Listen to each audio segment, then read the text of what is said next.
YouTube, welcome to my channel. If you're new here, my name is Madison, and if not, then welcome back. I am currently standing in an airport toilet. I am headed home to the States, and today is May 6th. So obviously we are very much in the middle of the coronavirus crisis. I have no interest in discussing why I'm going home, but I am going home. And it's something that I feel is the best decision for me at this point. So don't ask, not going to talk about it. I do, however, want to just record and vlog the process of me going home because there's like 3 people that are traveling and it's very dangerous, and yeah, it's super interesting. I just got through security and I am in an airport that has maybe 4 people in it. There's nobody around. I was able to take all the time in the world in security. Everybody was very nice. And yeah, so I'll record some stuff as we go. It's gonna be about a 30-hour journey. So it is May 6th, as I said, and I just got to the airport. It's 10 a.m. and I have a flight at noon to London, where I will then be staying in a hotel overnight for people in transit and then flying home from Heathrow tomorrow. So I'll keep you guys posted how this goes. I've got my mask, it's a sock. But yeah, we'll see how this goes. It's gonna be really interesting and it's kind of scary, but at the same time, I've got tons of wipes, I've got tons of hand sanitizer in my backpack, and I'm in the bathroom just washing my hands because I went through security. So see you on the flip side, I guess. So for anyone who's ever been to Edinburgh Airport, you would know that you usually walk through the duty-free shop to get to your gate, but now I'm actually just going through this tiny little sign, and there are literally 2 flights all day today. So the last flight is mine at 11:40.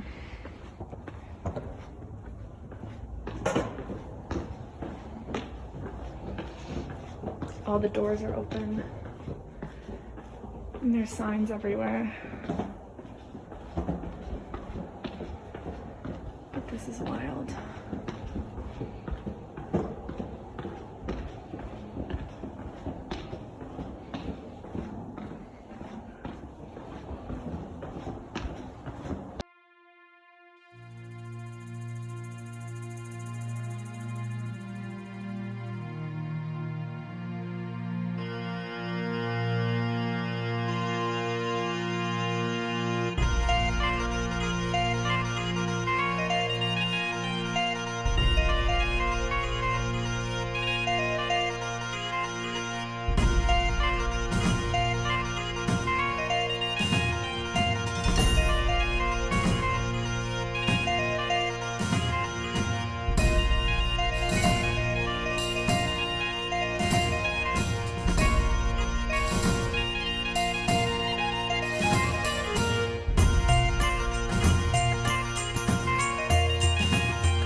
I've landed and I'm in Heathrow. We landed in Terminal 5, but the hotel is attached to Terminals 2 and 3, so I need to go there. So I'm on a nearly completely empty train, and I'll take it there, and then hopefully once I get checked in, I'll be checked in for the night. The flight was like less than 50 minutes. Very, very civilized boarding process. Everybody was very good about maintaining distance. Everybody was seated separately. All around it was a good thing. So yeah, no complaints so far, but it's been very post-apocalyptic to be experiencing this all. So Heathrow is really confusing, but I'm in just this like empty car park waiting for my Uber, and I'm pretty convinced I'm gonna get murdered because there's nobody here. So it's very, very, very post-apocalyptic at the moment. Hi guys, so I'm just sat in my hotel room. I am at the Novotel, which was listed on the US Embassy website for people in the UK. Right now there's basically no hotels open in the United Kingdom, and even the airport hotels for the most part are closed besides select few for people in transit. So when I booked this hotel, I booked it on the phone just 2 days ago, and I was told that I would only be able to stay one night and I would have to bring a boarding pass for tomorrow to show that I'd be leaving tomorrow. They didn't actually ask me that for that in the lobby, so guess it's not that big of a deal, but they seem to be really swamped because there was a long queue of people that had all just gotten off the same flight and come at the same time and were checking in. So their process was basically, what's your name? Here's your room key, get out of here. And sometimes service like that is frustrating, but I'm just trying to remember that the circumstances are unlike anything we've had before, and they don't want to spend any more time with us than they have to just for their own personal safety. I will say that they weren't wearing masks, which I thought was interesting, but it's not a rule here, so hey ho. My arm is killing me doing this, but yeah, so no masks. I was given breakfast with my room, so I can go down tomorrow, pick that up, and come back to my room. And then for dinner, they're also doing takeout dinner, so you can go down, you can pick up a dinner box, and then come back up to your room, but you're not allowed to be in any public spaces at all or eat in any public spaces. So I'm basically in here for the night until I have to leave tomorrow to catch my second flight to get home. And I do feel weird. I sanitized like everything, and now I just feel like I have to just sit and kind of hold my breath until basically I can like get home, wash everything I have, and shower. So yeah, I'll be doing some editing tonight and then just maybe watching TV, but trying to pass the night as quickly as possible and then get out of here in the morning.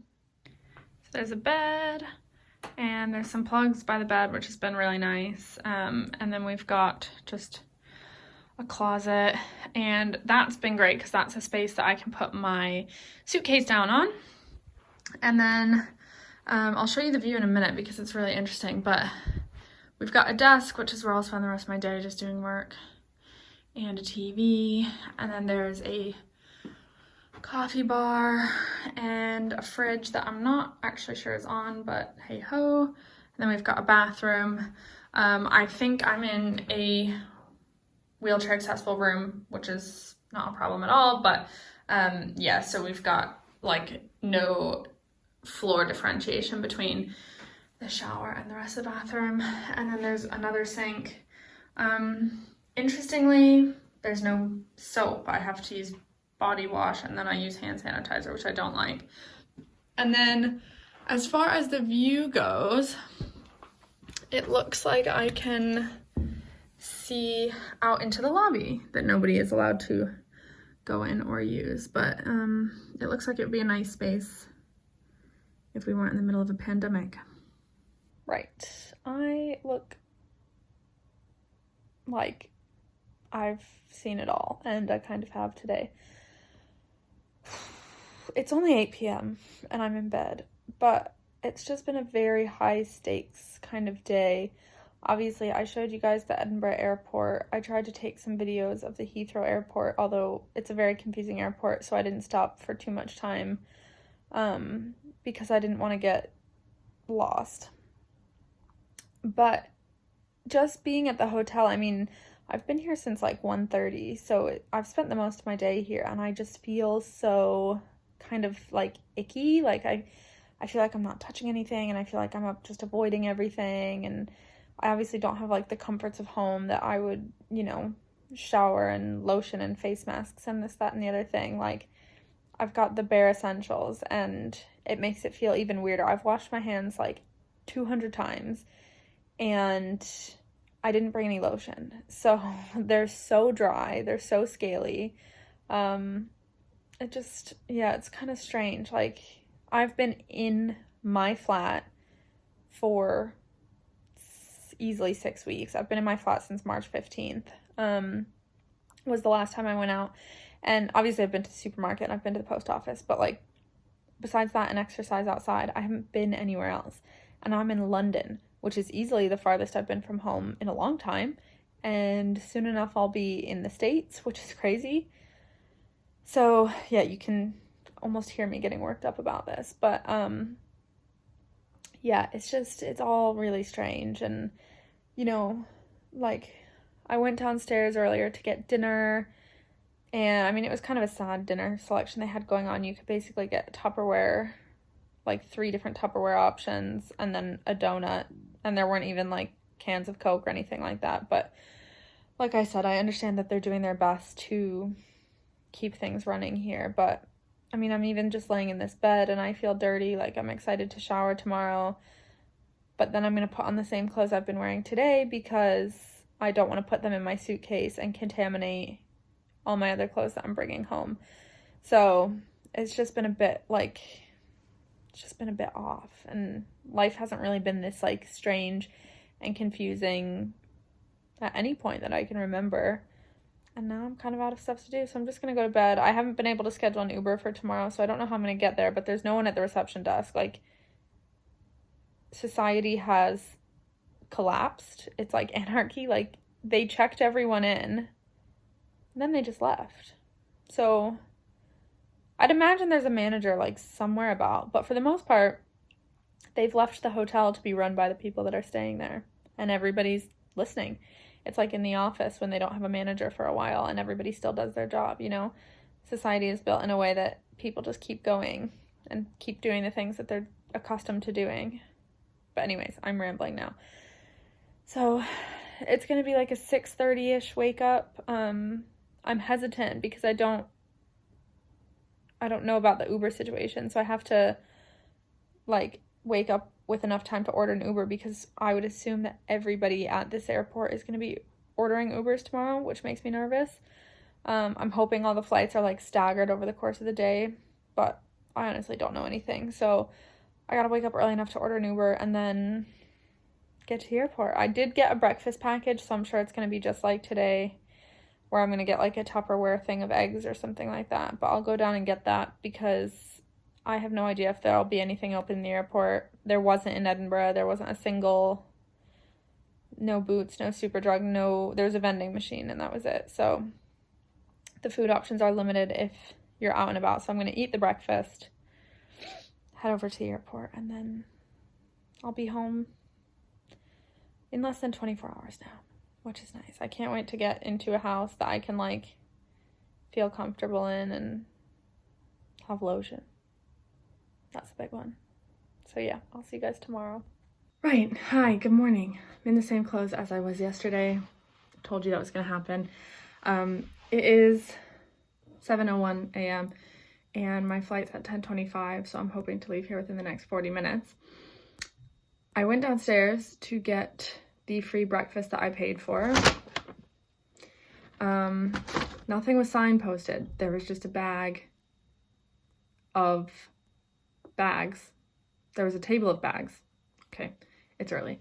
There's a table of bags on the counter, and I just took one. So let's see what's in it. I paid for it, but obviously nobody, like, I paid for it with my hotel, so nobody ever checked. But it looks like we've got a wrapped croissant, a wrapped, I think this is just a bread roll, and there's some butter. Well, a box of Cocoa Pops, although I guess you're just supposed to eat it dry. Some cheese, an orange or a clementine. Yeah, that's a clementine. And marmalade, which I'll probably eat with the croissant. And then this. That actually looks concerning. I love eggs and sausage, but that's gonna be a no from me. And another thing of butter. So overall, I mean, I paid £10. I guess they kind of just wrapped up everything that you would get in a breakfast buffet, but I'm also the most awkward person on earth, and I went over, there were two, like, I don't know what they are, like the push dispensers that you would get coffee or hot water in for tea.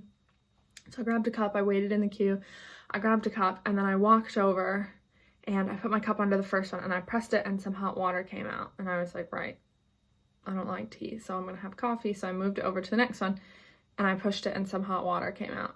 And then I started looking around and I realized there's no coffee anywhere to be had here. It's just tea. But I'm such an awkward person that I had to stick to the illusion that what I was doing was intentional. And so I brewed myself a whole cup of tea. Not gonna drink it, definitely gonna pour it out, but there were people watching me, so I had to commit. So that's what we got this morning. So I think I'm gonna dig in definitely to the croissant. I might try and pack the Cocoa Pops.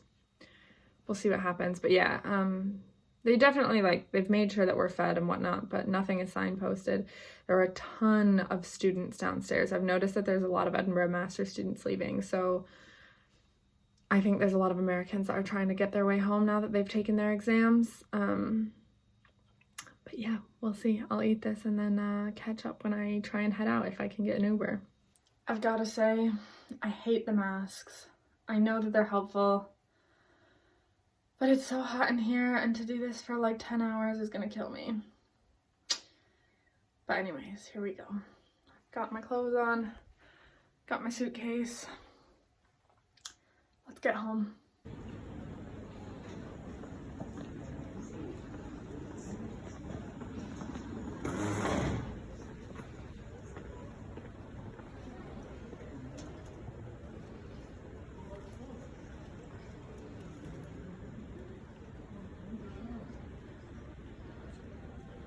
So, I have no idea if this will be audible, but I am the only person around. Our gate has just been announced, and I have to go to gate B46. And according to this sign, that's a 13-minute walk from where I am right now. I don't know why, there's like 100 gates where I was waiting, but basically it was just a group of transit travelers sitting around waiting on their gates to be called. In Edinburgh yesterday there were only 2 flights, but here there seems to be a lot more over the course of the day. It looks like there's about 20 to 25, which makes sense, from everywhere to Mexico City, Chicago, Singapore, a lot of big cities, Doha and Qatar. So yeah, I'm just headed to my flight. I'm flying standby, so I just kind of have to like wait at the gate until I get a seat, but yeah, I'll probably be the last one to board once I get there, but for now I'll do my 15-minute walk and see what happens when we get there, see if anybody's on the flight, because nobody got up when my gate was called.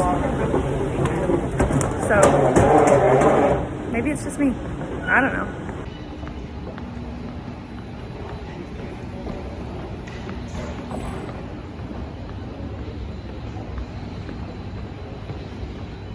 There's just nobody. Like, you occasionally walk past 2 or 3 people, and that's it. Oh, look, my gate.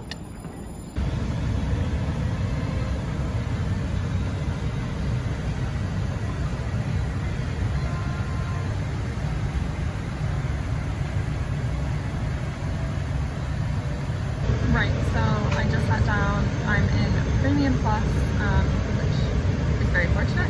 I've got tons of room. There's like, honestly, there's less than 20 people I think on this plane. So yeah, we'll see how the flight goes. But everybody's been really nice so far. spirits because they know that we're all just in the same shitty situation. But yeah, it's been great. Everybody's been nice. They've already given me 3 water bottles and taken my dinner order, so yeah, we'll see how it goes. I'm hoping to just sleep for a little while.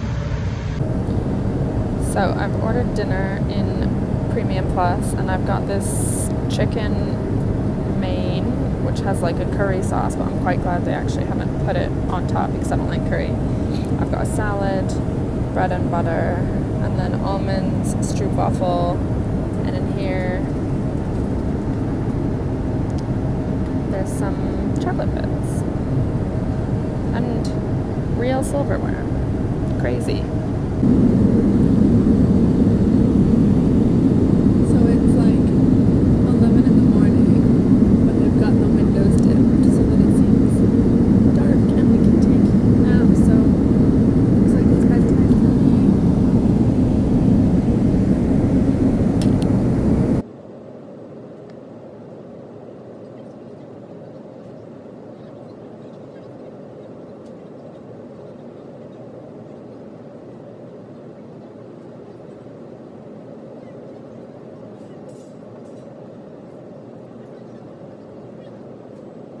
Right, so we're about to land, and it's really loud. I'm really nervous that the volume's not gonna work, but United has these they're like pretzel rolls, and inside there's like cheese and sometimes turkey, and they only have them on the flights that go from the UK to the US, not back from the US to UK, but I love them. They're so good. I was so excited when I just got this. Like, they're just, like, I would buy this in the store if they sold this and have it for lunch every day. It's so good. It's just pretzel bread and then turkey and cheese. I think this one's actually just cheese, but I don't care. You know I love a pretzel. It's so good.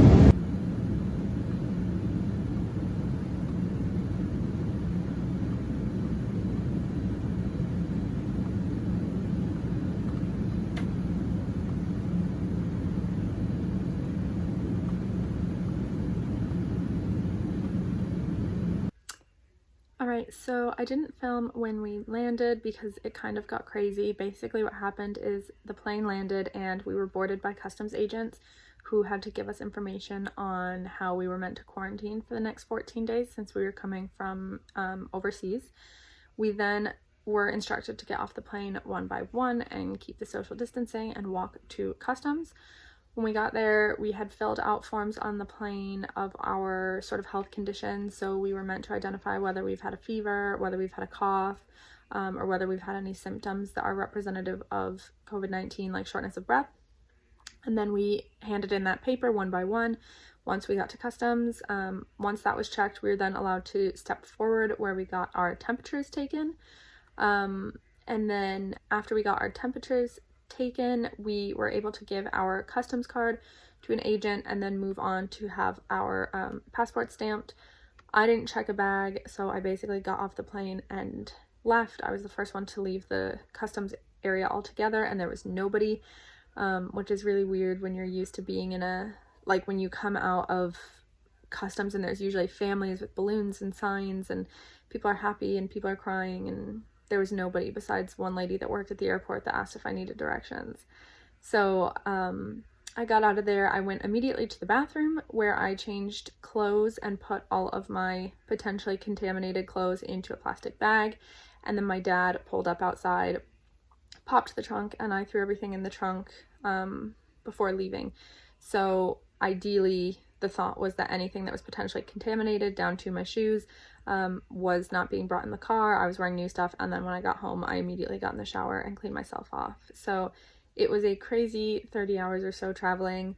If you've watched this far, thank you so much. I think I'm not necessarily glad that I had to do the traveling, but I'm glad that I got to experience this, because when else in my lifetime am I going to fly on a 787 plane with 17 people? 17 people. There were 59 rows, 9 seats per row, and there were 17 people on the plane, which is just crazy. So if nothing else, it's the experience of a lifetime that I got to do that. And yeah, now I'm home, and we'll see when I go back in a little while if it ends up being the same type of journey. But I'll be here for a month so that I can quarantine for 2 weeks, and then I'll head home at the beginning of June. So Thank you so much for watching, and I'll see you real soon.